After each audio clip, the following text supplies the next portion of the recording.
Dan Tortora here with another Bobcat Buzz special edition inside of our multimedia marketing partnership with the head coach of the Bryant Stratton College of Syracuse men's basketball team, Clay Gagen-Sherman. Clay, very close one here. See the score behind you, 62-61. We're down 31-18 at the half and outscored them 43-31 in the second half. Just thoughts immediately following. Tough loss, obviously, but you know, you guys fought in the second half. The first half, I think, as a team doing our scouting, we gave them a little too much credit. Came out, kind of played a little scared in a sense for how we normally play. Halftime, we made sure that was well known, that we need to pick it up, play harder, go at them. And we came out, the guys responded well, and you know, we positioned ourselves where we had an opportunity to win the game. You know, unfortunately, we couldn't get a foul at the end to put them on the line with 7 seconds left. So, you know, we learned from that. We figured out how to do a better job in the future in that situation to make sure, you know, we still have an opportunity to at least tie it if they knock down free throws after we foul them.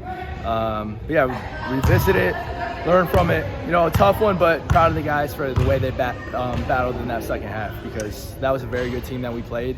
You know, they were well-rounded. All 5 guys on the court were extremely good. And we showed we can play straight-up man-to-man defense against a very good team, so that's exciting moving forward as a team. And you mentioned there the Washington Adventist, a good team here.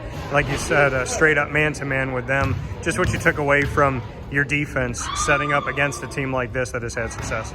Yeah, you know, it's exciting. You know, we did it against extremely good players. I mean, their point guard is an excellent ball handler. He's extremely shifty. They have a knockdown shooter. They have bigs that can knock down the three.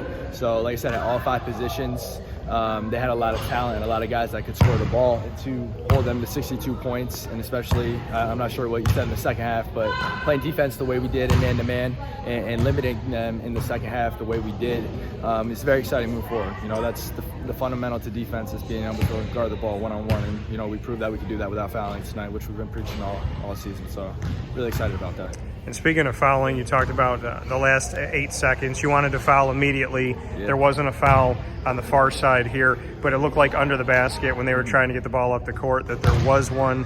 Just what you could say about what you saw on that final few seconds as you were trying to get a foul down by 1 so that you could get another possession. We just didn't do a good enough job making sure it's blatantly known that, you know, we were fouling. We should have been all screaming. You know, we're fouling when it's coming in. There's no question about it in the gym.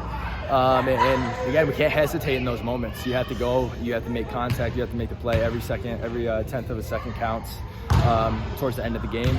So again, just a little bit more urgency in that situation. We thought, you know, we were probably a little comfortable thinking, you know, there's 7 seconds, we'll definitely get a foul. But again, they're a good team. They got it in, they kept space, and we weren't able to execute that. So just learning from it, making sure moving forward, we just have a little more urgency in that moment. You've had 5 games this season, 3 victories. Your 2 losses have each come from 1 point. Just what that says about this team to only have 2 points separating you from being undefeated. You know, it just shows that we're a good team. I mean, we're going to be in close games, and it doesn't matter who we play.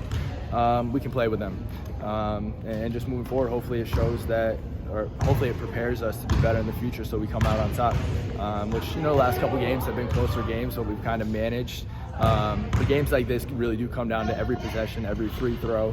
So when we practice and we preach that stuff, you know, we have wounds from those situations, from not executing on the free throw line, from not getting fouls when we should get fouls, from turning over the basketball. Literally a 1-point loss is a possession. So, you know, we got a little bit of experience there, unfortunately, early on, but hopefully it pays off down the road.